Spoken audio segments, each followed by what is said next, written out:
Siapa sangka, seniman yang tumbuh di wilayah tropis Bali, mampu menyelesaikan pahatan salju di tengah suhu ekstrim minus 26 derajat Celcius.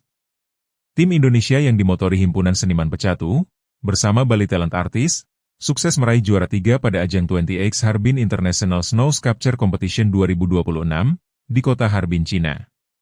Bukan hanya prestasi, kemenangan ini menjadi bukti ketangguhan seniman Bali membawa budaya Nusantara menembus panggung seni dunia, lewat karya bertema Dewi Dawantari, yang terinspirasi dari ikon patung di Pantai Batu Belik, Kuta Utara.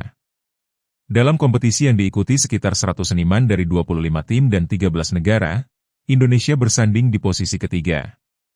Juara pertama diraih Rusia, sementara peringkat kedua ditempati Cina dan Mongolia.